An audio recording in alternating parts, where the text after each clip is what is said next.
Alright, ladies and gentlemen, it's that time again. Welcome to Zyori Breakdown number 14. Today we're going to be looking at underloved items. Excited to get back into it, and I'm excited to do this intro over again now that we're recording local, and it's actually working. Awesome. So before we get started today, we're going to go through a couple of announcements as we get a little lag here on the webcam. Don't worry about it. Just don't worry about it. We're not going to worry about it. So, anyhow, the announcements are as follow. One, sorry for that lack of content again. PAX East keeping me occupied. If you haven't been to a PAX, do it. And if you haven't read my blog already, ZyoriTV.tv/blog. Do it. A lot of cool stuff. Like I said, I met the president of Ventrilo, an older gentleman. I didn't realize Ventrilo had been around for so long, but that was really awesome. The Curse Party. Oh, I forgot the Curse Party. An open party from Curse Gaming or Curse.com. It's awesome. Big shout out to Curse for throwing an awesome party. That's cool. Everyone loves parties. I love parties, and it was an open bar party. Got into the VIP lounge, drinking that top shelf Grey Goose Crown Royal. It was awesome. Awesome. Further announcements. Well, we're going to be doing breakdowns today. This breakdown's a little bit different. We don't have a replay we're looking at, so it's a little bit of an experiment. I'm excited to get back into it. Hardware announcements. One, I think I fixed most of the sound issues. We might not be perfectly synced with my mouth to the webcam. That's just all sorts of problems that I don't need to describe because they're stupid and irritating, and I just don't. So we shouldn't have the little sound hiccups, though. We should not have sound hiccups. That right sound thing, I fixed it. And the other great announcement, I got a new graphics card last night, the GeForce 560, not the TI though, didn't overclock it. Feeling good. I feel like the frames per second on my webcam are not so good. Hold on, we're gonna hold the thought here. Let me look.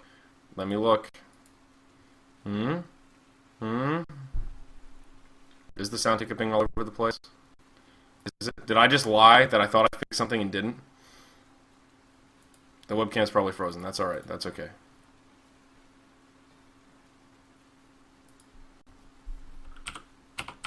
Well, we're going to go with it because I was testing things last night and everything was working fine. That's just how it goes. I would literally have local recorded VODs on my computer that were working fine. And now...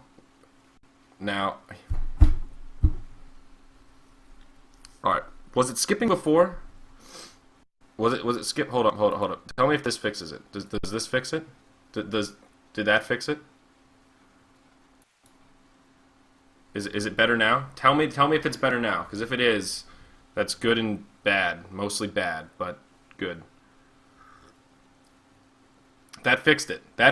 Oh, well that's good, but disgusting hair. Well, that's not the problem right now. But alright, so fuck it. We're going to keep testing later, so that screws that last announcement. What I've been trying to do is record local and stream at the same time so that I have easy peasy VODs that I can upload, but the testing will continue. So, alright, well, now on that down note, Jesus, I was all excited, and now I'm not feeling nearly as peppy. Got a message on Skype. Never mind. Nothing important. So, I think we can kind of just go ahead and get into it today. We have some really cool stuff. So, like I said, today's a little bit of an experiment, so bear with me. I'm going to do my best to keep better. Well, we'll play with it later. We're gonna do. I'm gonna do my best to keep an eye on chat today because like I said in the pregame, I know there's a lot of hot debate about items, and anything opinionated in the heroes of Newerth is just not tolerated by everyone. I was gonna say the geniuses on the forums, but in this case, the geniuses watching. So it's no problem. But basically, we're going to take a look at underloved items. Items that are in the game but aren't getting enough love from players alike. And to do that, we have separated it into two distinct categories. And it's going to be illustrated by this beautiful picture. Look at how beautiful! Look at this! Underloved items in both the professional and the public scene. Look at this. Big compliment to my man Roman Biggie for hooking me up with this beautiful picture. So we're going to refer to this time to time throughout this episode just to keep tabs on the items that we're looking at. And kind of to keep me mentally organized as well. So as you can see here, there is an array of different items we're going to look at today, and from my just personal opinion, these are the items that I wanted to focus on, not because they're the most interesting per se, but because we just don't see them enough, and for each one with different reasons. We're going to kind of go through and take a look at each one individually. We're going to pull up the in-game definition, read what information the game gives us, and then for some of them, give a couple of other items. Incentarius, I know that is one. There are a few. Oh, I forgot to mention as well. There are a few that are not on this list that we're going to talk about at the end that didn't quite fit into the motif I was going with these items, but they are there. Insanitarius. I can't even say it. That's how weird that item. That's how little I use that item. I can't even pronounce the title. We're going to talk about that one too. So don't worry. Don't shit your biscuits. Don't shit your biscuits. Look at this. You guys are going to town. Look at you. 2 Hellflowers. Oh my god. There couldn't possibly be an item that's not used in the public scene or the pub scene. But wait a second. Everybody uses Hellflower. Gnomes Wisdom. We're not even going to... So, okay. All right. Disclaimer. I should have done the disclaimer before. I was so proud of how beautiful that image was. I just jumped the gun. I just totally jumped the gun because I didn't say the little disclaimer here. Okay. First of all, the items we're looking at are by no means based on statistics to say that they are the bottom used items for sure. Not the way I went about it. Kind of did it mentally, and it's more so items that we don't see that have a lot of purpose and things that I can think of like, okay, this item, all right, this is where we should be using it, and we're not. Those are most of the things I'm looking at, and you could say Hellflower, that's not underused. Maybe it is. Maybe it is just a little bit. Gnomes Wisdom. I don't want to talk about Gnomes Wisdom. I don't like that item. I think Gnomes Wisdom is...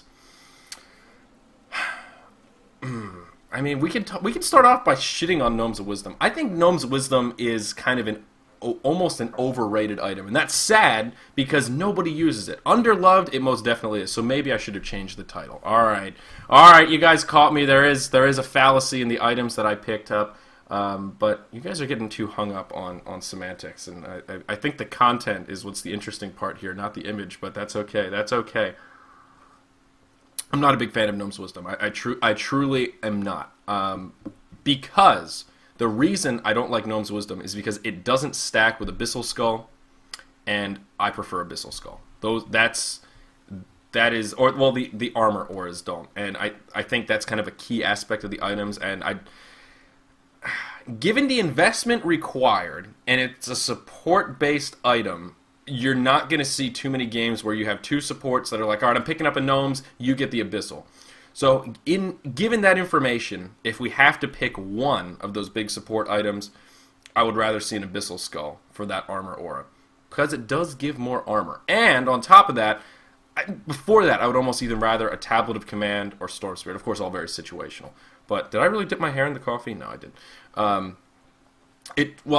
It stacks, kind of. The armor auras don't stack. But the other stuff, I mean, the stuff that Gnomes gives you stacks. And Gnomes a little bit different. It's more for the person and less for the aura. I'm just not a big fan. I don't think it's a cost-effective item. And the reason I didn't pick it is I didn't have anything to say about it. That's my entire spiel about Gnomes Wisdom, is that I don't like it because I don't think it's cost-effective. So, like, it didn't fit into what I was going for. It didn't fit into the knowledge bomb I was about to drop. So, yeah, the armor's but it's okay. It's okay. We can do a breakdown on Gnomes Wisdom if you guys want. That's cool. But I'm not a fan, and I just don't care about it. I'm not big. It's you're right. It's not about the aura. It's about the stats it gives. I don't know. It's little, like, I feel like the healing for 25% of the mana cost is just like, I don't know. I feel like it's like a gimmick. It sounds like a promotion at McDonald's where you know it's not really a promotion because they're just trying to get more money out of you. So you're kind of like, well, where's the catch? That's what I feel like Gnomes Wisdom is like. And I don't, you get Gnomes Wisdom, but at what cost? At what cost? And I think the cost is a little bit too high. But, maybe we'll consult Dog Kaiser. Underloved Items Part 2, Zyori and Dog Kaiser break down Gnomes Wisdom and why it's a good item. I think that could become a reality. I think it could indeed. Oh, man, that Italian roast is heavenly. So let's go back to the item still frame here. You guys are awesome.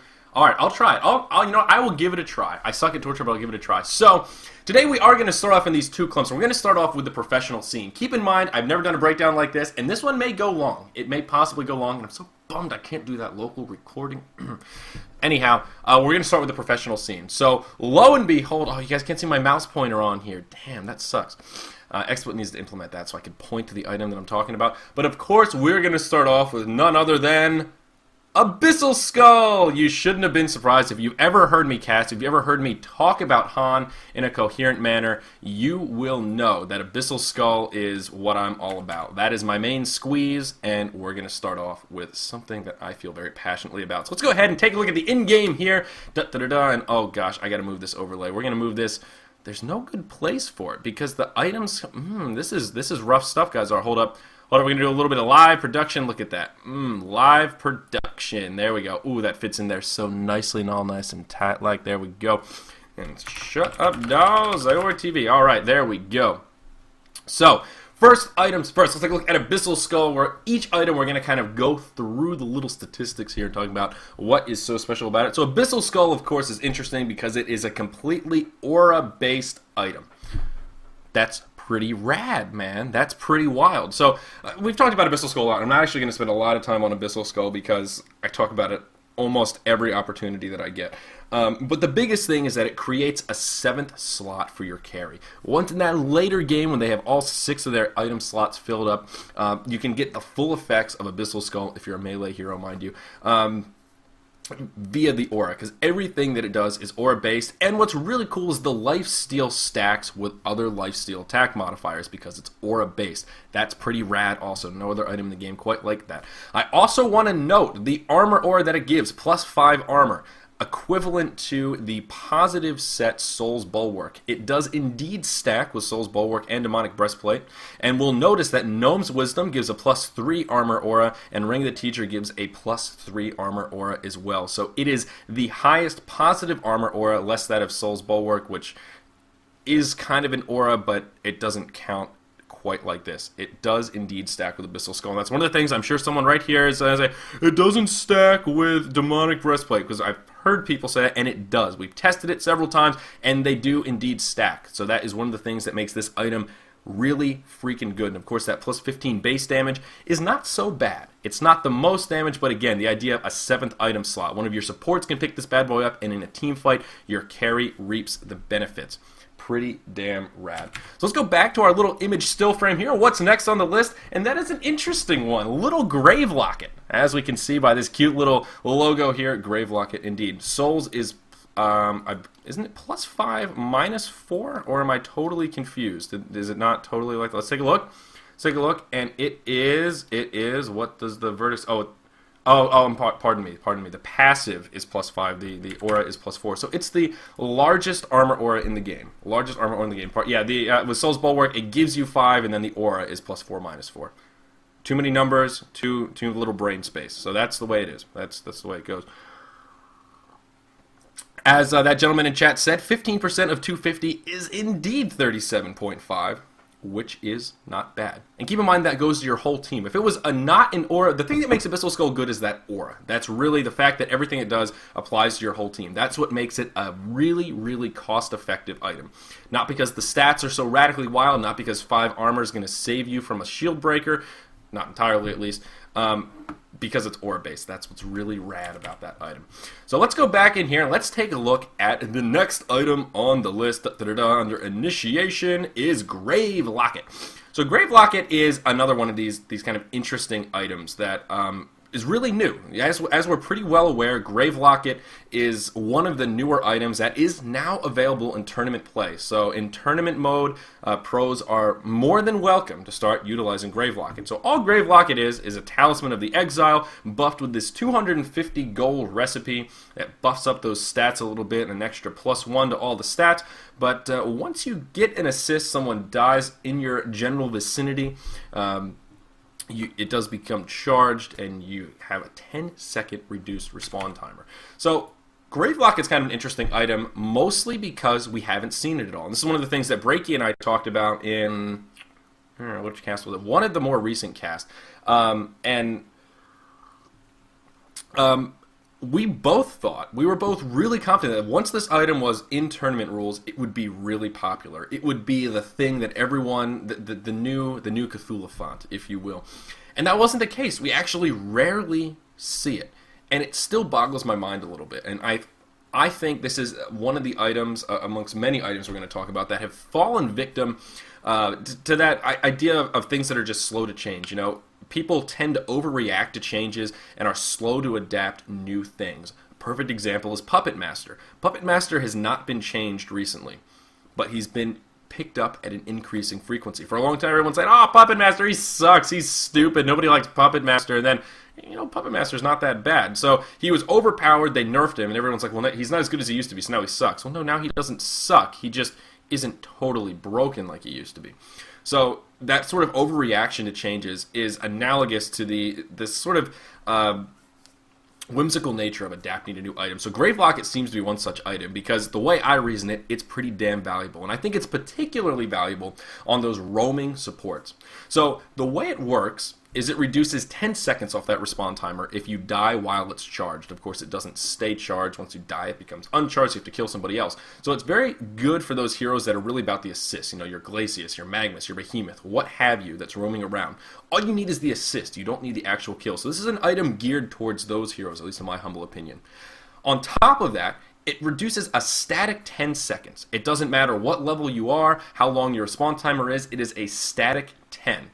So that means it is most effective in the early levels. It will reduce the highest percentage of your respawn time in those early levels. Given that roaming supports tend to be relatively low on levels, tend to be under-leveled as the game goes on, I think it fits perfectly. I think it fits perfectly with that. One of the other things about it, I see someone in chat saying right here, it's awesome, but late game, it doesn't shine. And you're exactly right. It's an early game item. And it's not uncommon to see heroes picking up bracers or amulets of the exile, especially those roaming supports. You see it from time to time, even like a Wretched Hag, just to get some of those base stats early on, get a nice little buff to your damage, get a little bit of additional survivability. For a 250 gold investment, given that it reduces 10 seconds, I would say if it reduces your respawn timer by 20 seconds, you use it twice. The time that it saves you back in the lane, setting up a gank, if you can use that time to get towards an assist, get back to the lane, the upgrade is only 250 gold. That's about 5 creep kills. So if you can kill 5 creeps in that 20 seconds, I think it's paid for itself. And you can just sell it later, like you're going to have to anyway. I think it's a pretty good investment. I'm a fan of Gravelock, and I want to see it popped up. I want to see it more frequently. It's a late game item for support. Oh yes, and it does give +3 to all stats on charge. That's actually a really good thing that I kind of glazed over that didn't mention. You're right, it does give +3, as we can see here. Let's actually jump back. Yeah, +3 to stats when charged. So getting it charged is, like I said, those roaming gankers, you just need to be in the vicinity. So assists are Gravelock's dream. I really think it's an underrated item. Man, for this one, I should have done for this breakdown, like, got one of the, you know, like radio announcers, they have those buttons to like make those weird sound effects. I should have had one for like, this bad boy's underloved or something. Get Breaky to record a little like sound pack of like, this bitch is underloved, something like a little kitschy. That would be cool for each one. But no, that's too try hard. So let's go back to our still frame here, see where we're at. Next item, all right. Hellflower for the professional scene. So I know what a lot of you are saying right now, and that is, well, we see Hellflower a lot. Zyori, you silly goose, it's a damn good item, but how is it underloved? And I'm going to tell you how it's underloved. First, let's take a look at Hellflower. We should all be pretty familiar with it because it's a well-known and established item. But it has some huge passives. It's very easy to build. One of the things about this item that makes it kind of stand out from my perspective is there aren't any expensive pieces. 800, 450, 325. You just keep buying cheap pieces. You can just keep picking them up as you go, which is great. Makes it very easy, especially, well, in this, I use this item in both scenarios. But that's just great. You don't have to save up for that huge investment if you die. It's not like, I got to grind my way back to that 2,700 gold for that Acolyte staff. So that's one of the things about this item that makes it very appealing. One of the other things as well, the passives are huge, absolutely fantastic. Huge amount of mana regen, attack speed, damage. Fantastic on a ranged semi-carry. Your Aluna, your Wretched Hag, just absolutely fantastic. Puppet Master, even Madman, this is a fantastic item on, because he tends to be a mana-starved hero. So the Hellflower effect adds 20% damage taken, so it's just a straight-up amplified damage effect. Silence Perplexed, and leaves that trail behind for invisible targets. So with Silence, that does have a couple of other nifty features. With generally invisible heroes, Nighthound, it will reveal him. Of course, it shuts down mobile heroes, it shuts down your Wretched Hags, shuts down your Mage Banes, kind of direct counters to those heroes. Works great against heroes like Rampage and all that kind of stuff. So a very utilitarian item, lasts for 5 seconds. 5-second silence. Huge, absolutely huge. So why is it underused? Because I think it's used only in those situations where it's a hard counter, like, oh, there's a Mage Bane, all right, well, let's get a couple of Hellflowers, let's lock this bitch down. And I think that's great, but I think just look at the utility on this bad boy, the attack speed, the 25% mana regeneration. I'm one that I think the counter to this tank meta, those 4 strength hero lineups, the huge armor, the counter is within our int semi-carries. Our Lunas, Wretched Hags, and Puppet Masters are going to bring us out of this tank meta. So that's part of the reason why I think this item's a little bit undervalued, because it's perfect on heroes like that. Not only does it give that huge use effect, which is a damage buff, great for carries.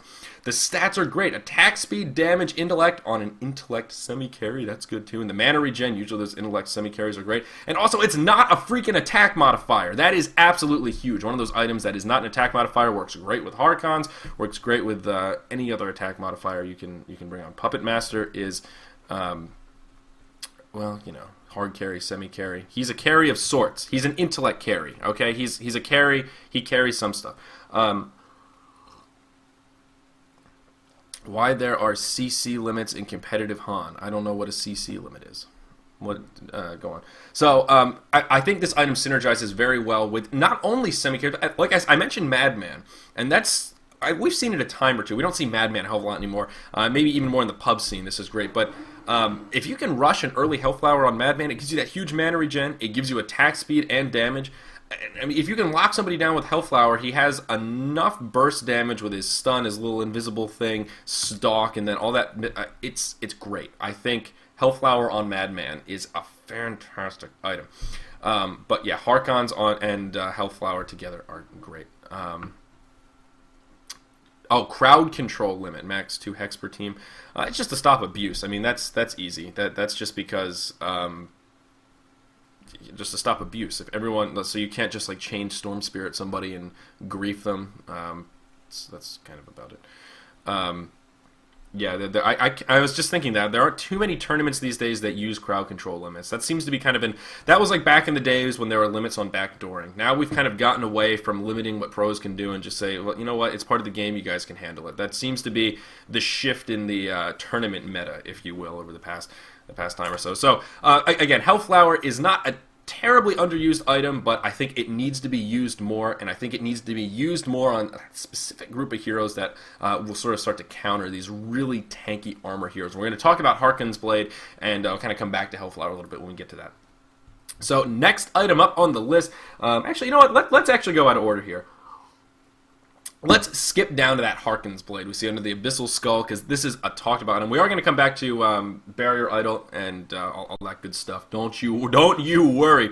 But let's talk about Hawkins Blade a little bit. So down here, down in the Morph Attack section, I know it's disappointing, Hawkins Blade. So for those of you, if you're anything like me, if you know, it's always a mixed audience. There's the pros and the scrubs and everyone in between. No offense, scrub is not a nice title. But you know, if you're anything like me, when I was pretty bad at Han, a casual player, I knew Hawkins Blade did a lot of damage, but I didn't really know exactly how it worked or what it did and why it does so much damage.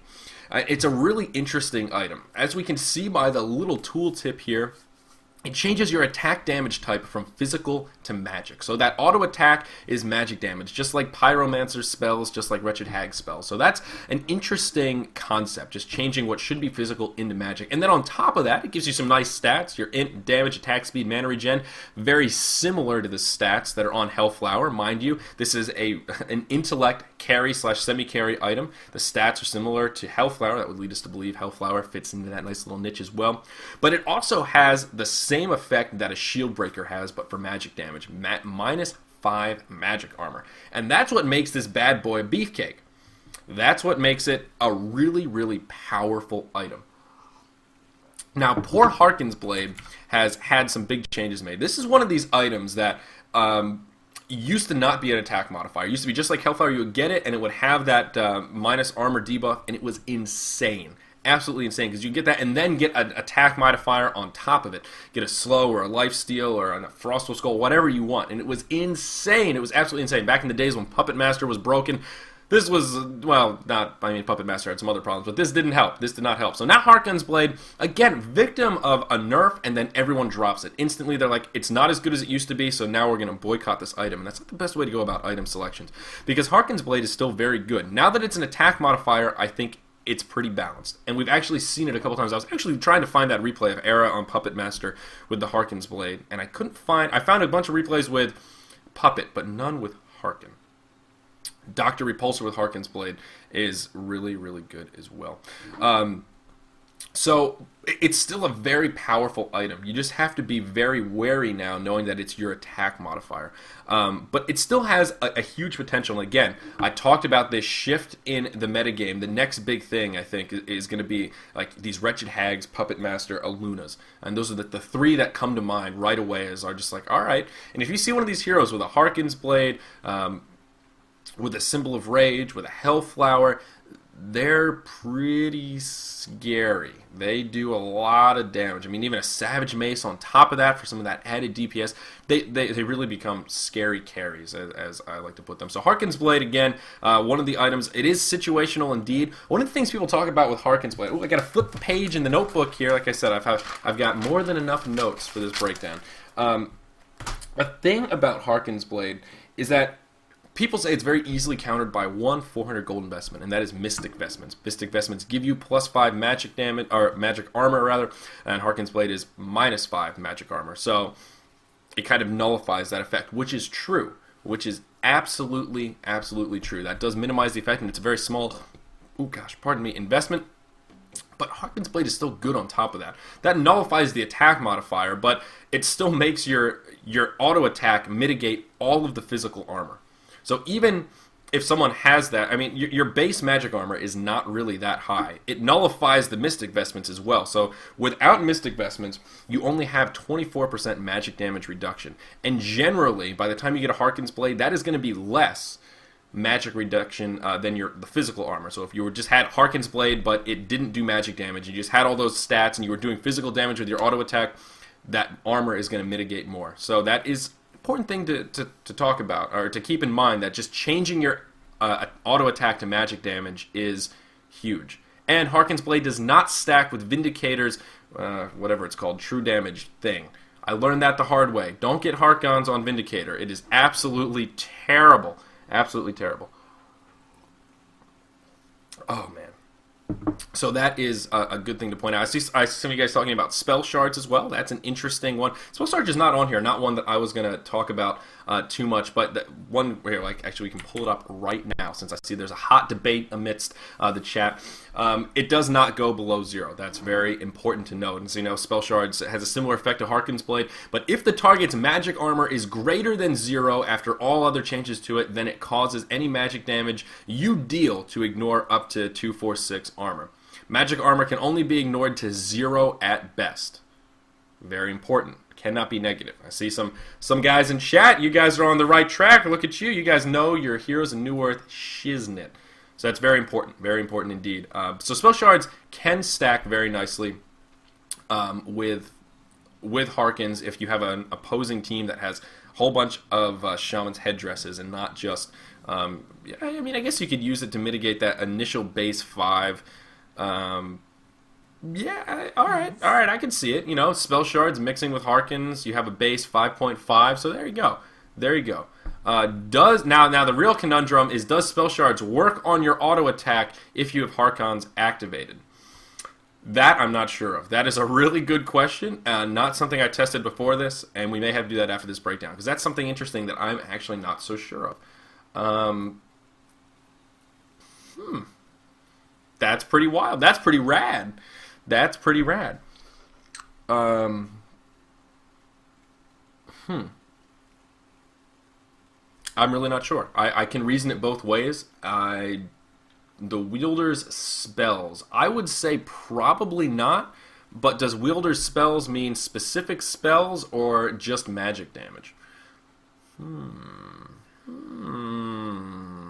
I need to keep Dog Kaiser on speed dial for these breakdowns, I think, because we've already hit a wall, and I'm really not sure. We'll have to test it. Okay, so let's move on. Like I said, Hawkins, again, I'm obsessed with items that gear towards these intellect carry / semi-carry heroes, because I think that's the future. Calling it now. So, along with that, let's talk about Symbol of Rage a little bit. We can see that's the next one on our list, next to Hawkins Blade in our professional scene, underloved items. So let's go ahead and take a little look-ski there and see what that item's all about. So again, we're going to go down to the Morph Attack section and take a look at Symbol of Rage here. Now, the interesting thing about Symbol of Rage, well, there's a couple of interesting things that I really like about this item. One, it is indeed an attack modifier. Very important to note before we get too far ahead of ourselves. It is a tank-based item that will give you that lifesteal. It is comparable to the Satanic item in Dota 2, and it's great. It gives you some armor, some damage, some strength, and that lifesteal. Now, the use effect, 3.5 seconds of 150% lifesteal. That is key. That's what makes this item worth anything, worth more than pennies. But the use effect is not an attack modifier. Whoa! I just blew your mind. Because when I learned that, it blew my mind. That's one of the things that makes this item still worthwhile. So, you can have a Hellflower, you can have a Harkons, and then pick up a Symbol of Rage. Now, you're not going to be able to use the attack modifier on Symbol of Rage. You're not going to have that passive 25% lifesteal, but you can still use it with Harkons activated, do all of the bonus damage from Harkons, and still get that 150% lifesteal for 3.5 seconds. You 100% can do that. It works. It works. It's been tested. I've seen it work. It's great. So that's what makes Symbol of Rage worthwhile. And again, synergizing nicely with this int carry that I keep talking about, because it does add that level of survivability. One of the other things about this item that touches on a topic that I probably should have mentioned before we got started here, is that it sort of gives you additional motivation to pick up a Whispering Helm. And one of the great things about this particular item is that it creates what I was calling item stepping stones, where you can get an early Whispering Helm. Let's say Puppet Master is a great example here. You can get that early Whispering Helm, and then you can hang on to it, and then move into, say, a Hellflower, then move into a Harkons, and then turn that Whispering Helm into a Symbol of Rage in the late game if it gets there. It gives you an excuse to get that early game utilitarian item with some hope of turning it into something even better later on. And I think that's a very important aspect of this item. Because Whispering Helm is not an item we see too frequently. Malkin is kind of the go-to hero. We see it on Puppet Master sometimes. But it gives that item a little more utility. Not just like, I have it, now that's it. Not like Gravelock it, where in that later game, there's nothing you can do with it. You pretty much just have to sell it when you need that inventory space. That is important as well. One of the things that someone pointed out here very properly as well, Symbol of Rage, definitely a luxury item. A very late game. It's one of those last items, 5th or 6th slot, as he properly pointed out. That is absolutely true. But I think one of the things about this item that, because it doesn't say it on here, and I think this tooltip here, let's actually switch back. I think this tooltip should say that this part down here, your symbolic rage effect, is not an attack modifier. Because if I was just coming into this game and I was like, oh, this item looks cool, let's check it out, and I read it, and I was like, all right, well, I have an attack modifier already, I would assume that that counts as an attack modifier. I don't know why you wouldn't based on this tooltip. So that's one of the reasons why I'm emphasizing this so much, is because that's a key facet of this item that makes it valuable. And without that bit of knowledge, this item is kind of silly. Let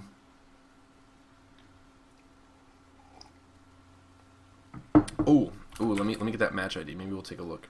Let me just cut and paste that somewhere. There we go. All right. So, very good, sirs.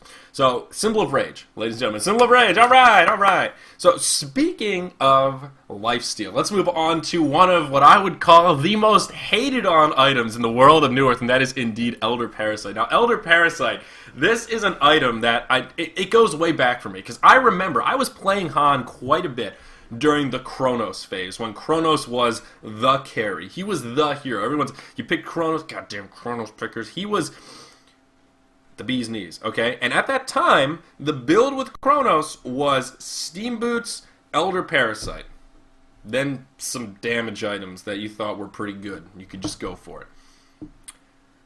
So Elder Parasite is a very dear place in my heart, I think is what I'm getting at. I remember playing Chronos back then. I remember playing easy mode, 1400 Chronos games, getting my Elder Parasite and right in that little orb. It's pretty awesome. It's pretty awesome. And then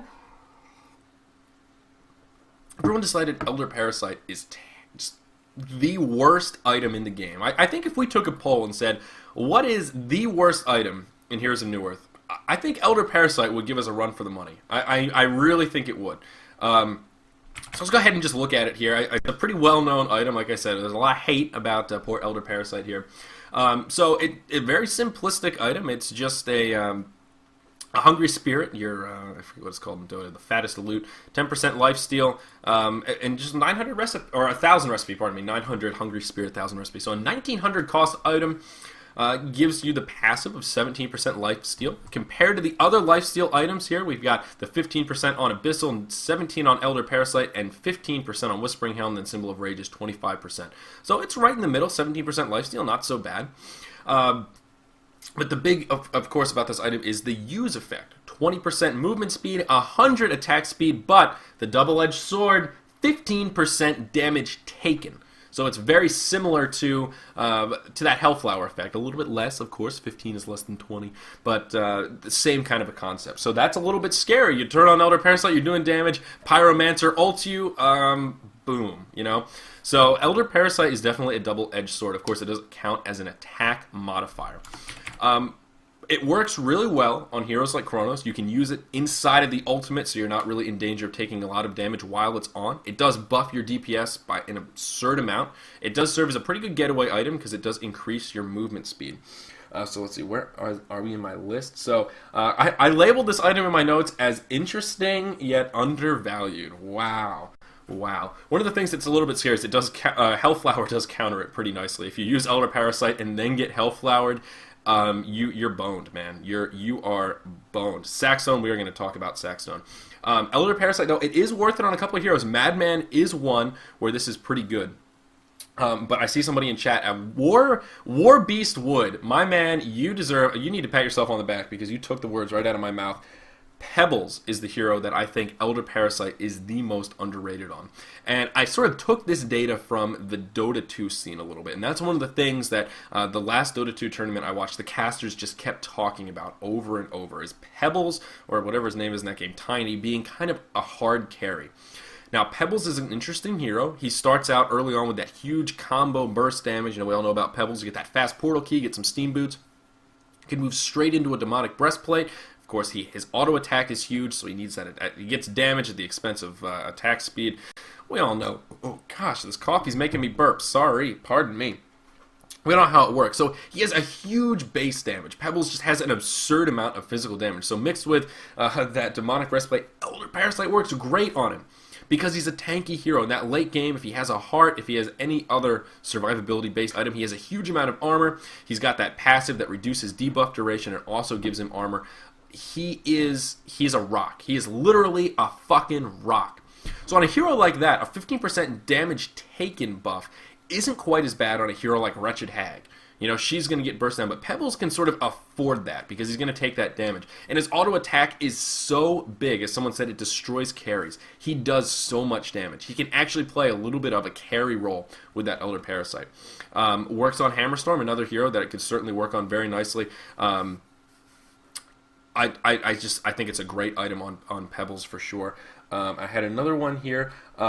Two other heroes it works very nicely on. Carry Keeper of the Forest, not something we see anymore, unfortunately. But back in the day with the old Keeper, you can still do a Carry Keeper of the Forest if you wanted.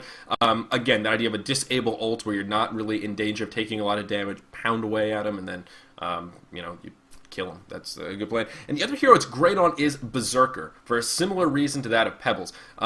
He's a strength-based hero. You build him like a tank generally, so he can afford that 15% damage taken buff just because of the nature of his survivability, just the nature of that hero.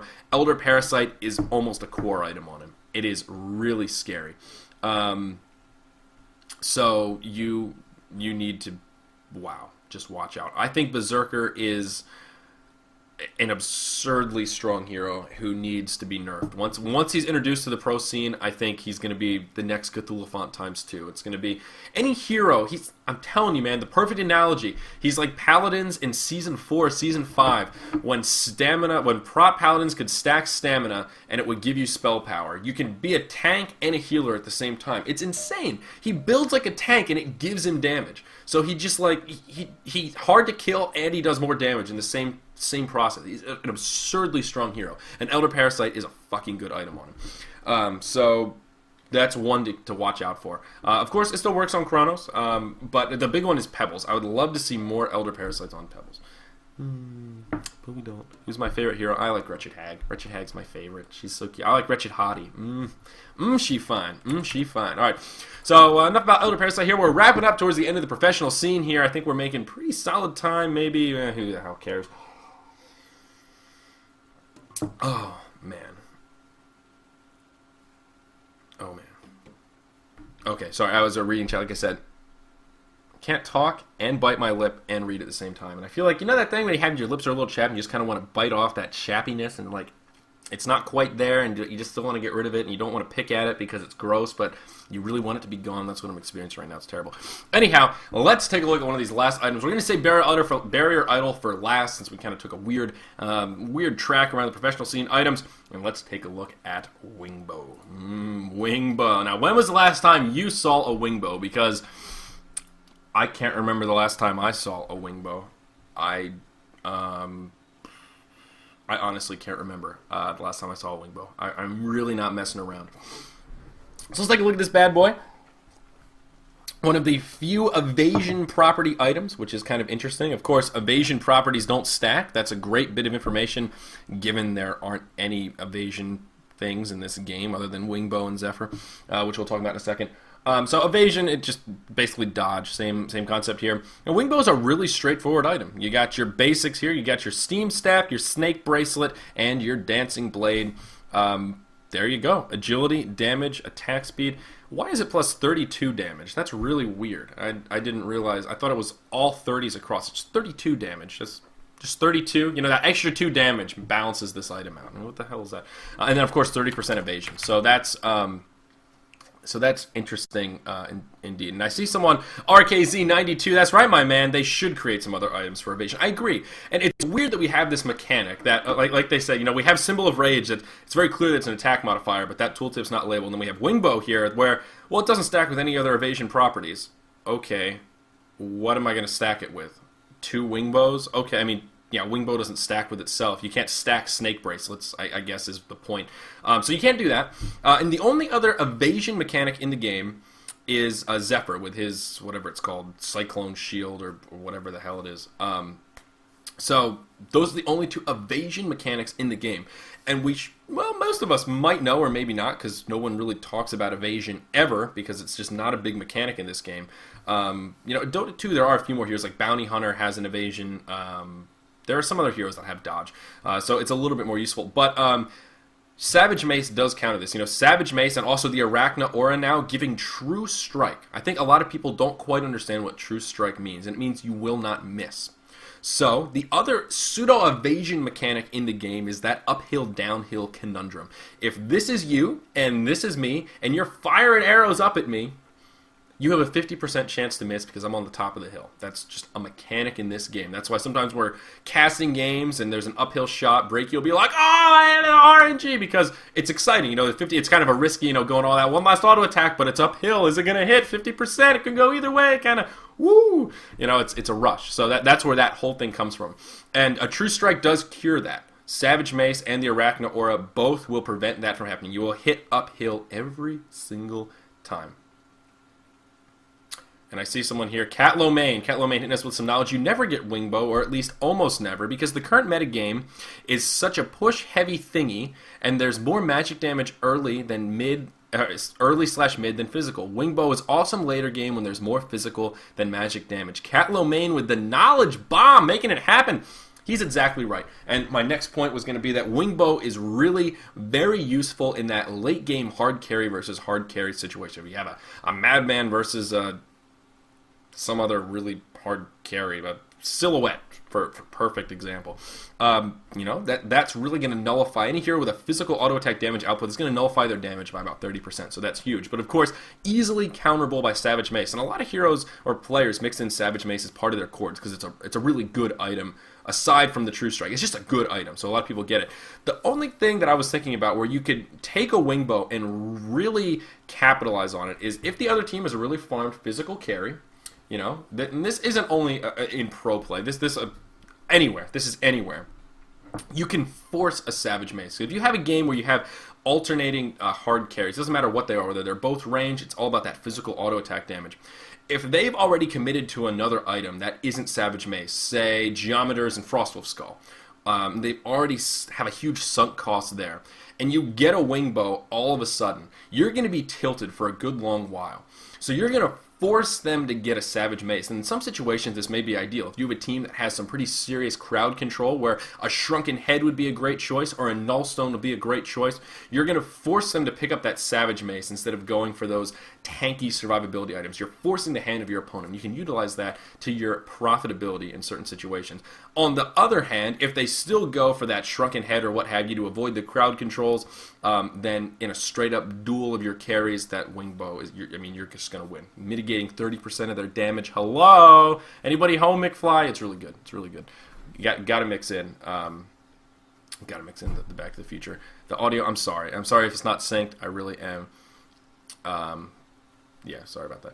So it's interesting. That's really the thing where that's where I was just thinking about Wingbow. I know we don't see because of, as Cat Lemaine, our current meta isn't quite shaped around it, but you can still force the hand of your opponent. That's just something to note. One thing to note. So let's go back to our still frame. We're going to take a look at the last item here for the pro scene in our underloved item segment of the Zyori Breakdown, and that is indeed Barrier Idol.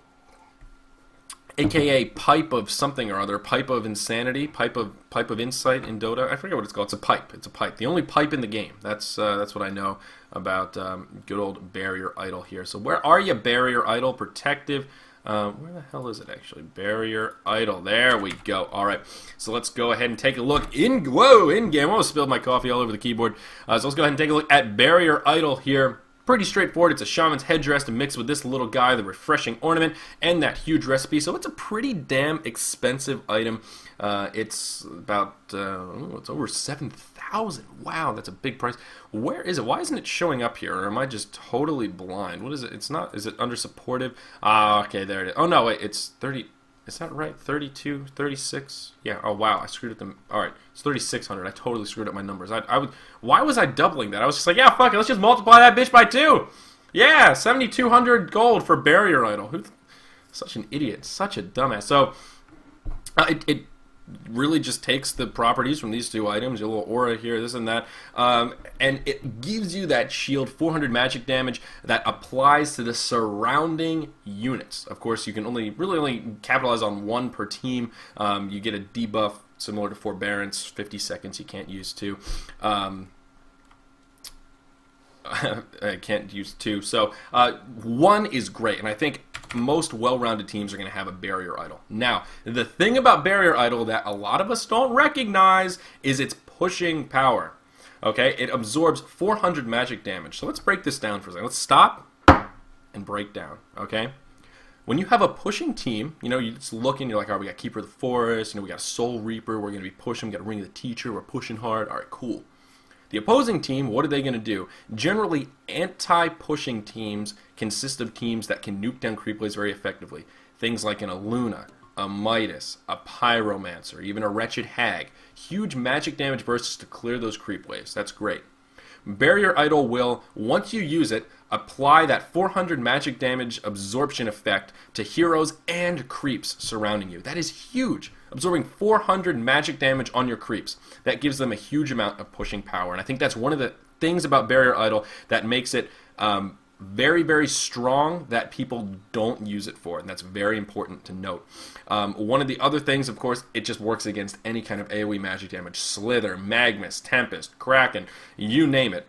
Even just magic damage in general. A team that has, Valkyrie, Hag, absorbing all of that damage, 400 to each person on your team. You're mitigating 1,600 magic damage. wait, no, that's only 4. You're mitigating 2,000 magic damage from the opposing team in a team fight. That's really significant. I think it's a very worthwhile item. And again, this is one of these items that if push comes to shove, you can get it on a support.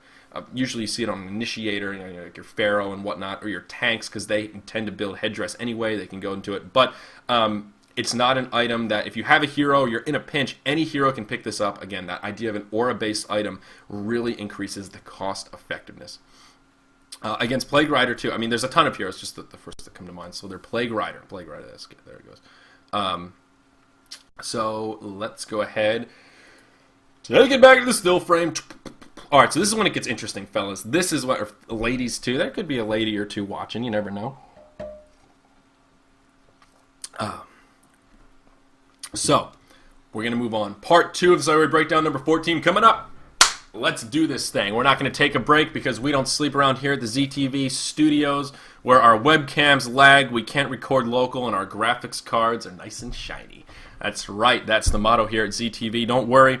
I'm really pissed I can't record local, man. That really upset. I was really pumped, man. I was like going to make that Blip TV account. Like, it really worked in test mode. I don't know what happened.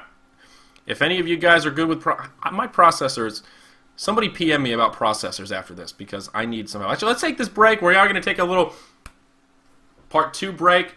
And we're going to plug some stuff. Make sure you guys follow Twitter and Facebook so you know what's going on in ZyoriTV. There's the Facebook. Where's the Twitter? Where is it? It's, I actually don't have the link handy. I'm not going to type it. All right, I'm going to type it. All right, Twitter. There we go. So, follow the social networking. Take a moment, do yourself a favor, follow the social networking to stay up to date with everything that I'm up to, what's going on, and all things Zyori. My Facebook's a lot of fun. I share a lot of funny pictures. You're missing out if you're not liking me on Facebook. I'm telling you, there are some good pictures on there. And you say, all right, so let's go ahead. Part 2, here we go, the public scene. So what are the underloved items today in the public scene? What are we missing out on? And by public scene, I mean 14, 15, 1600 brackets, solo queue, those dysfunctional teams where everyone's running around doing their own thing. People are yelling at each other on the mic. You got Brazilians sitting there telling you, hoo, you do. Wow. Just wow. So we're going to start with the basics. And that very first item is none other than Ring of the Teacher. So let's go ahead and take a look at Ring of the Teacher here. And it is a fantastic item. Now, let's see here. It is used in both Gnomes Wisdom and Abyssal Skull. So again, the idea of item stepping stones come into play here with Ring of the Teacher. You can pick it up very early on and then transform it into a better item later on. Very good. Very, very good indeed. We see plus 5 damage to the wielder, and then it does have that toggleable aura effect to give plus 3 armor to heroes and creeps, mind you, as well as the 0.65 mana regeneration. Very, very big indeed. So let's talk about this for a second. I know there are 2 groups of people right now. Ooh, I hate that. When one of the dreads gets caught. There's 2 groups right here. There's the group that says, yeah, Ring of the Teacher's awesome, and I get it every game. And then there's the group that says, why does everybody talk about Ring of the Teacher? And these are the people that clash. And it's okay. Today we're going to get these people, and we're going to make one big group of everybody that has a Ring of the Teacher. It is the most cost-effective item in the game. And that's not just me talking, that is Dog Kaiser talking. A direct quote, Ring of the Teacher is the most effective item or cost-effective item in the game. If your team does not have Ring of the Teacher, you are doing something wrong. Exact words, almost, from Dog Kaiser. And for those of you who don't know who Dog Kaiser is, he is the guy that works at S2 that balances the game. His job is to make sure the game is balanced. That's his whole job. So he's got the info. He's on the DL. It's a fantastic item. Okay, so the big thing, there are a couple of big things, and I think the most important role that this item takes is in your side lanes, especially if you're a singleton hero in the mid lane.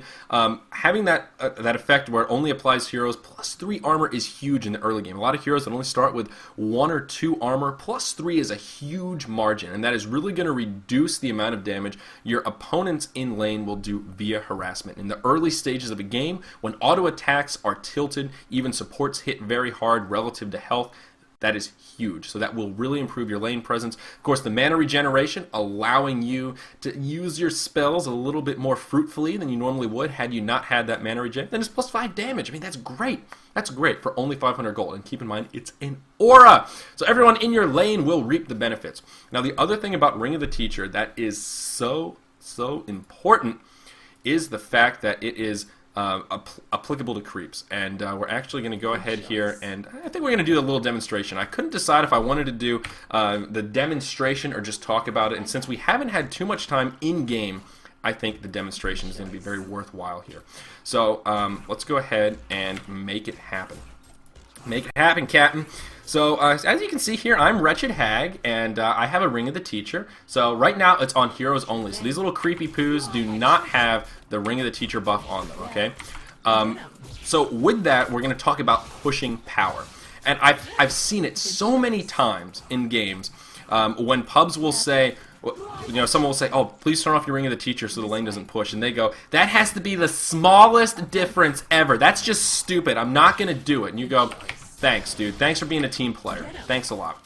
So I want us all to take a look right here at this tower. We're going to count the auto attacks. 1, 2, 3, 4, 5, 6. 1, 2, 3, 4, 5, 6. 6 auto attacks to kill these little soldiers from the tower alone without the aura on. 1, 2, 3 to kill the archer. Okay? Huge. Now let's turn the ring on. Let's kill this creep wave real fast. Come on, Wretched Hag, get him! Bat blast! Alright, cool. So now let's count. 1, 2, 3, 4, 5, 6. Oh, 7! Whoa. Whoa. Whoa. Creeps survive an extra auto attack from the tower. That is huge. That is huge. Even these little guys in the back. Look. Look. Oh, no. Come here. 1, 2, 3. Oh, 4. That little guy did some extra damage to him. So, all right. Let's think about this. Let's think about this. Let's pause. Let's pause and break down. Pause. There we go. Each creep survives an additional attack from the tower. So if you have a hero like Demented Shaman in the solo mid lane, because that's a very underrated lane that you should try more frequently in pubs, get that Ring of the Teacher. You can push so easily. You can do an extra 100 damage to the tower, assuming that you have full creeps and all that stuff. But the tower auto attack timer is 1 second. Creep auto attack timer is 1 second. So if each one of your creeps hits for approximately 25 damage, I know it's a little bit less, but approximately 25 damage, they survive 1 additional auto attack from the tower. You have 4 little creeps and 4 melee creeps and no, yes, no. How many melee creeps are there? 1, 2, 3. 3 melee creeps and 1 ranged creep. If they all get that additional auto attack in, that is 100 extra damage done to that tower in that push. Breaking it down like that makes that Ring of the Teacher a little bit more valuable. An extra 100 damage in that tower push. That's really big. That's actually really, really big. So its pushing power is huge, especially in the early game, and not to be underestimated. That's one of the other reasons why Ring of the Teacher is so great. You can't go wrong with Ring of the Teacher. I can't think of a hero that it's stupid to get a Ring of the Teacher on. I literally cannot think of one. Maybe Martyr, just because he likes to take damage and he's a poopy face hero and nobody plays him anyway, so why not just... If you're playing Martyr, don't even worry about Ring of the Teacher, man. Just don't worry about it. Just move on. So, Ring of the Teacher... So let's move on here. We're going to go right across that top row and let's see. Do we want to switch up the order? I kind of like this order. So item number 2, another one that Moo and I actually debated with me a little bit here, and that is good old Mr. Mystic Vestments. And we talked about Mystic Vestments a little bit earlier on in this little showing. And actually, let me unpause here, get Wretched Hag back to base. I know you guys can't see it. I should have bought a teleport scroll. Silly, silly me. So, Mystic Vestments is pretty straightforward. And even though it's an item that is used pretty frequently, I mean, we see them from time to time. Again, we're talking about the public scene here. We're down to that bottom section, the public scene. Very, very important. 10 times 25? Oh, yeah. One of your thrusters is under attack. Okay, anyhow. Yes. Pause, toggle. Sorry, I'm not so good with these in-game controls. All right, so let's move into it here. So let's take a look at, oh gosh, we can't see Wretched Hag. This is bad news, so we got to scroll over. There we go. Instant pause. Alrighty. So we're going to talk about this defensive item right here, and that is Mystic Vestments. So it's an item that we've actually been seeing a little bit more frequently, which is music to my ears. I remember way back in the day, say 2 years ago, open beta. It was a warm summer evening. Mystic Vestments, it's one of those items that just no one bought it. And it's like, oh my god, Wretched Hag does so much damage, I can't stop it, oh my god. I'm like, buy Mystic Vestments, and they just don't. They just, it's such a, I would argue that it's like the second most cost-effective item in the game.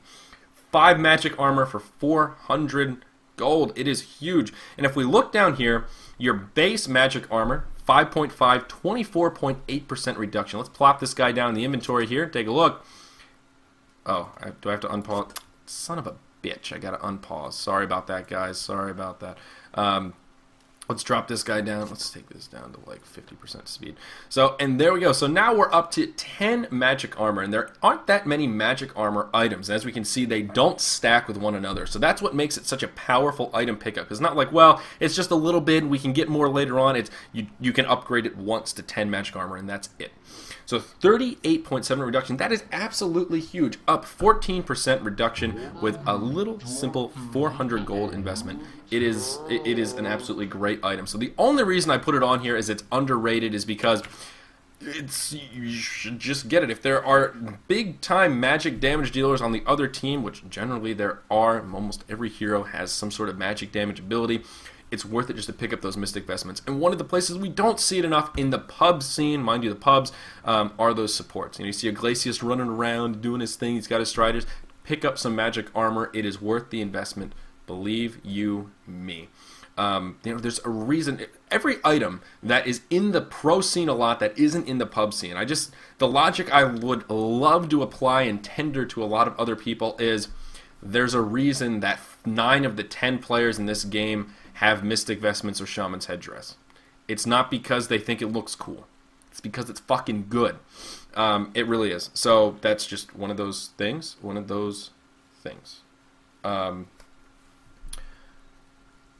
Investment in the vestment. Look at War Beast Wood, dude. You are just, look at you.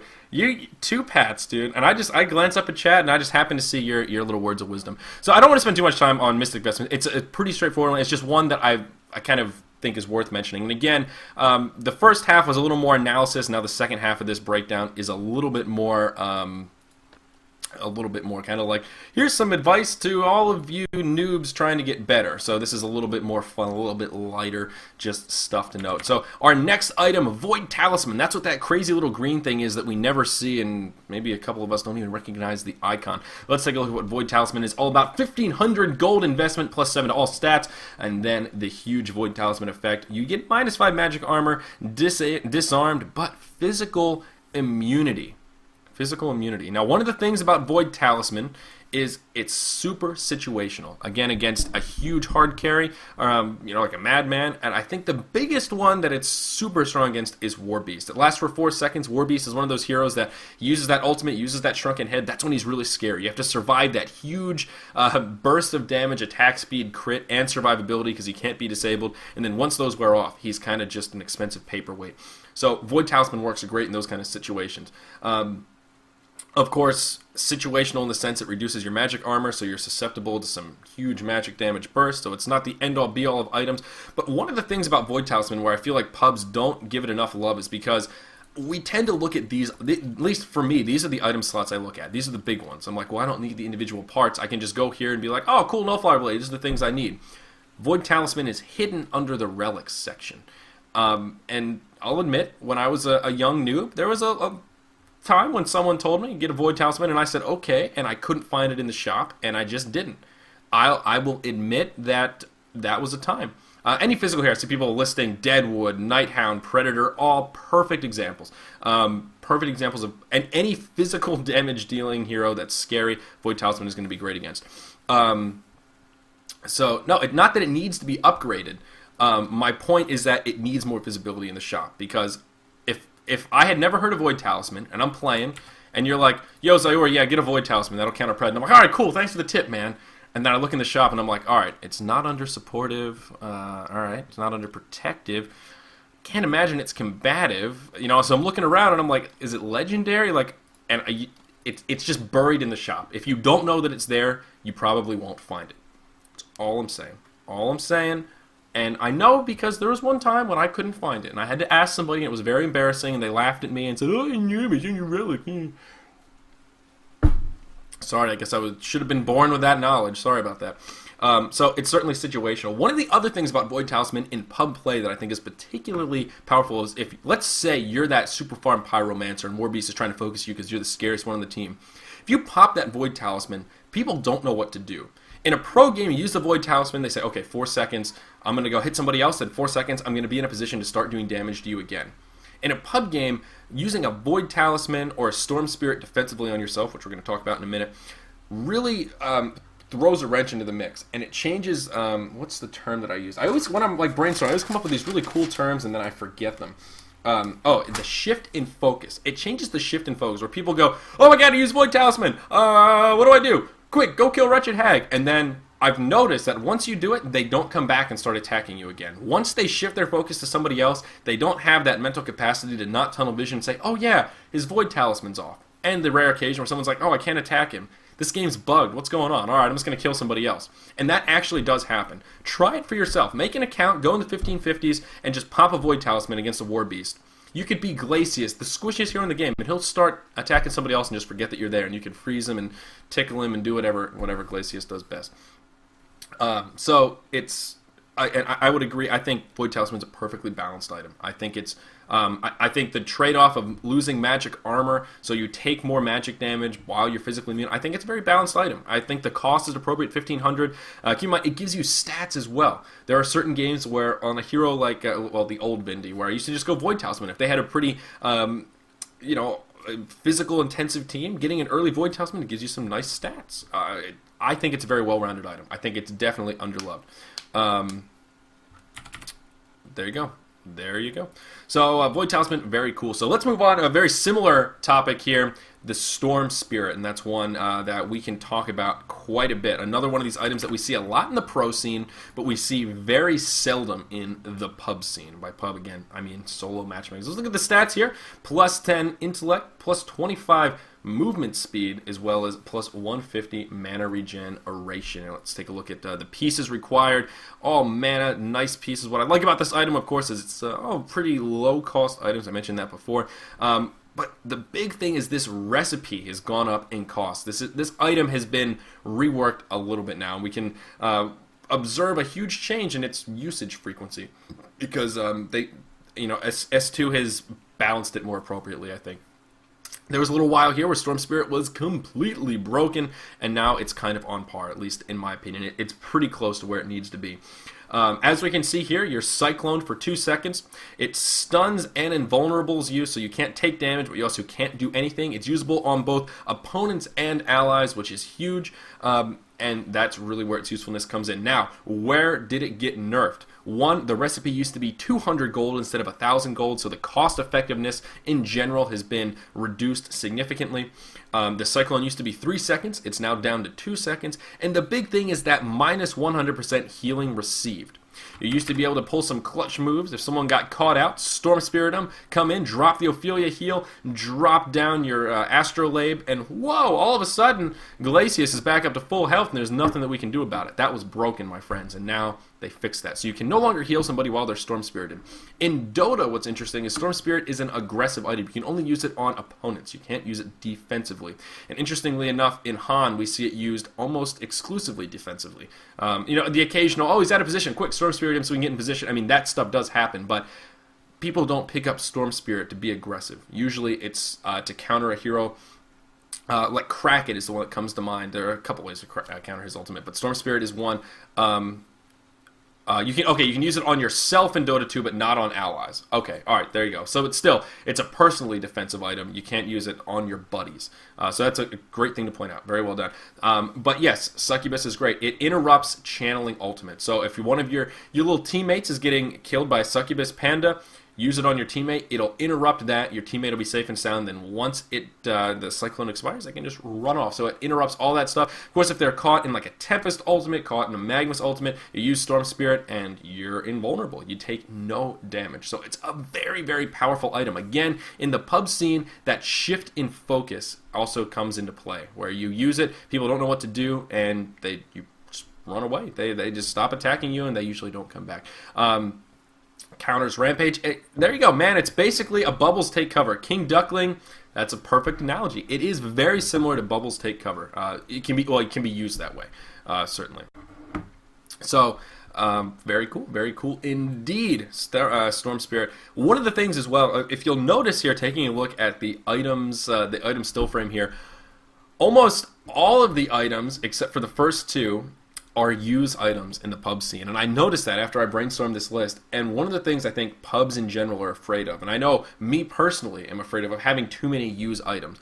I know personally I'm only comfortable having 2 use items in my inventory. You know, having a tablet and a Hellflower, say.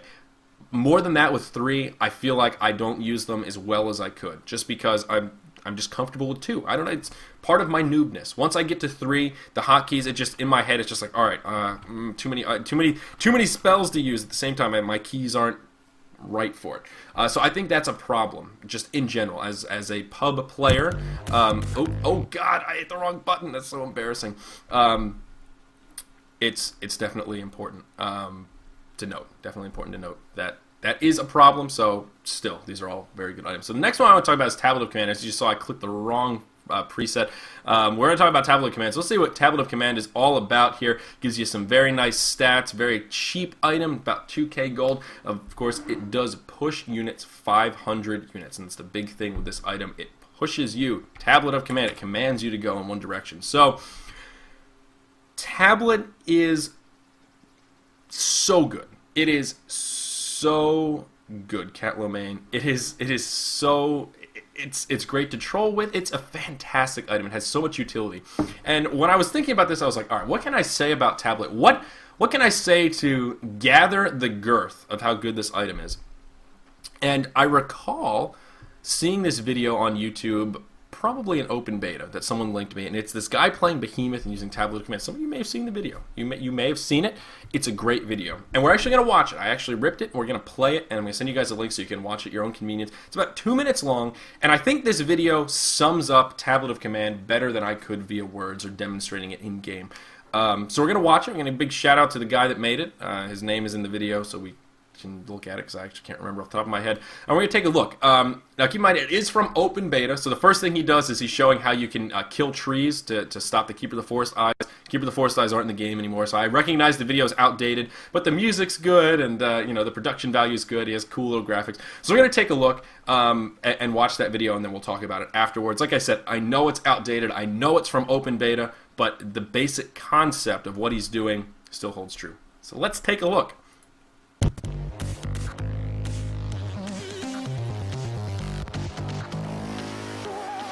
Ketsui, big shout out, my man.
Alright, so there we go. That sums up Tablet of Command. Makes my job nice. Again, huge shout out to Ketsui. That video is like from February 2010. Again, I know it's outdated, but the point is the same. I believe they reduced the range in which Tablet works. Like, it doesn't push you as many units anymore because it looked long in that video compared to what it is here. It's 500 units now, so it still pushes you pretty far. But up and down hills, it allows you that unit or terrain walking or cliff walking, pardon me, and cuts down trees. So you can do a lot of clutch things with Tablet, and of course, it's a great item to troll your buddies with.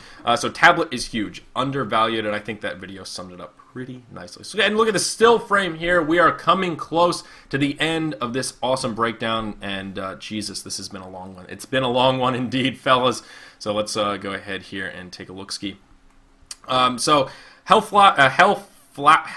We already looked at Hellflower. The same things apply to the pub scene. We talked about the hard counters, any mobile hero, any tank hero, anyone that has spells, heroes like Nighthound, it will reveal them, and of course leave that little trail as well. It's a really powerful item. You can use the utility of that silence to shut down a lot of heroes and set up kills to initiate fights. So we don't need to go over the whole item again, but I think in the pub scene, even more so than the pro scene, that is an undervalued item for the utility. Not even for that intellect semi-carry meta game thing that I was talking about, more just for the utility of having that silence to lock these heroes down. Huge, absolutely huge. Absolutely huge. Remember to tell people about the no help button. What is the no help button? I don't know what that is.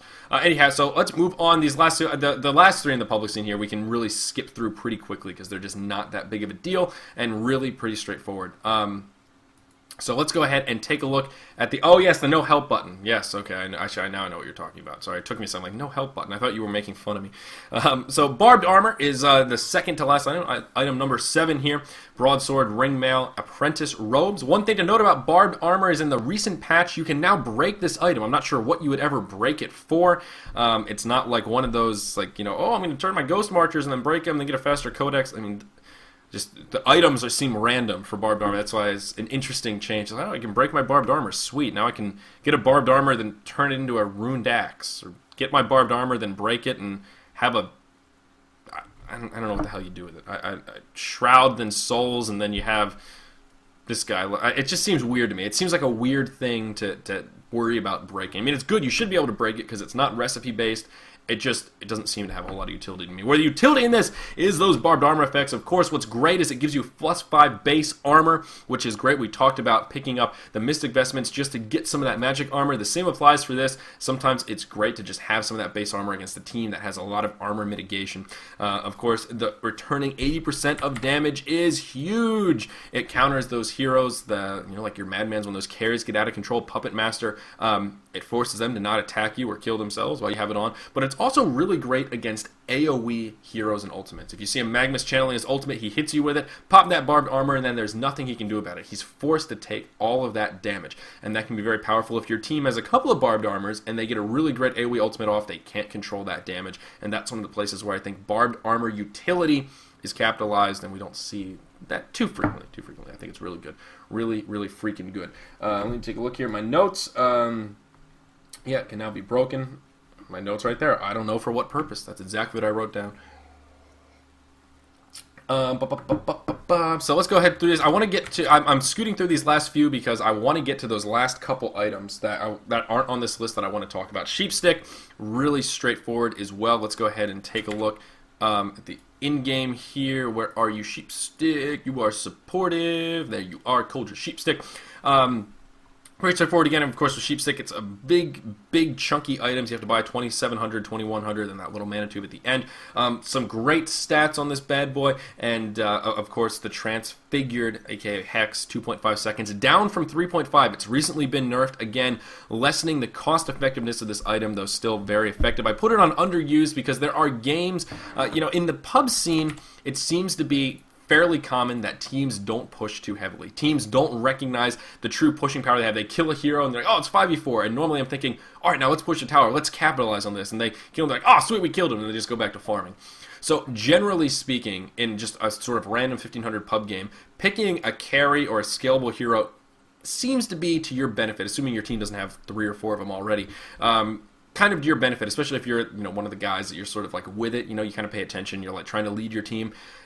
It's good because the games generally tend to drag out a little bit. Just the nature of them. So in games like that where I see the opposing team as a predator and he's farming reasonably well and my team's too slow to comprehend the fact that we should try and push these towers and not take it to late game, they just don't get it. The next best thing is just get a sheep stick. Shut down that farmed carry. But people don't do that because it's hard to farm. It's an expensive, like I said, those chunky items, the big investments at a time. It's an undercapitalized item because of that. People say, well, I have to save up 2,700 gold and I'm not farming well, so that's never going to happen. I'm like, dude, we're at the 25-minute mark, and I'm like, all right, somebody get a sheep stick. They're just like, oh, yeah, that'll take a while. I'm like, yeah, it'll probably take 20 minutes. And at that time, Predator's going to be out of control, and this game will still be going on because we're not pushing, and they have a carry, so they're not pushing, so start working on the sheep stick. And they go, oh, whatever, bro. And they don't get the sheep stick, and they should, because if they had gotten the sheep stick, we would have won the game, but they didn't. So just get a fucking sheep stick. If you're that guy in the game that sheep stick's good on, and your carry's telling you to get a sheep stick, and you're like, I'm never going to have enough gold. Don't say never, because this game's going to go on for a while. That's my biggest pet peeve, is how good sheep stick is about shutting down carries, especially Predator, because he life steals. He life steals so much. If you can stop him from auto-attacking for a couple seconds, do some big damage and lock him down, it's unbelievable. We're talking about pub scene. Don't forget. Get Coldras. It's a fantastic item, and I don't see it enough in the pub scene. So let's go back to the still frame very quickly. Did we cover everything? And yes, we did. So before we wrap it up here and get too crazy, guys, I'm going to go ahead and read off these last few items. So for those of you that know me, there's no way I could get through a breakdown about items without talking about the lovely and the beautiful Sacrificial Stone. Sac Stone is my absolute favorite item in the game. Don't ask me why, because I'm not really sure. And it's one of the worst items in the game. You know how we were talking about if we did a poll, what would be the worst item? Elder Parasite? I think Sac Stone's a close second. Everybody hates on Sac Stone.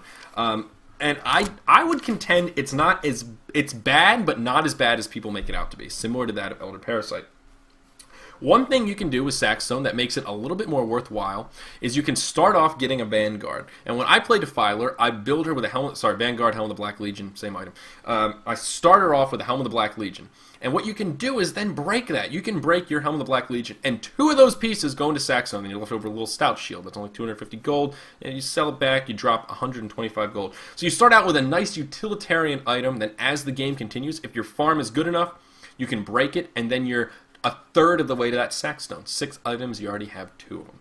That's really, it's a good stepping stone to get towards Sackstone. I know some of you are saying, well, why bother? Because it's terrible. It's very situational. And I think a good analogy is getting a Mock of Brilliance on a Zephyr by the 18-minute mark. You're already so far ahead that you're just going to get an item to make you further ahead to make you win. If it was 30 minutes, it's not. Sackstone's kind of the same way. If you're far enough ahead to get a Sackstone by 20, 25 minutes, that means you're kind of dominating. You've killed a bunch of people, and you're pretty strong. Now, the thing about Sackstone that makes it kind of crappy is you start with 0 charges, and that's what makes Sackstone pretty good. Let's actually go ahead and take a look in-game here. Take a look at my man Sackstone, Sacrificial Stone. So here we go. Oh my god, it does so much stuff. So every time a hero dies in your vicinity, you get that assist right around you. What's the...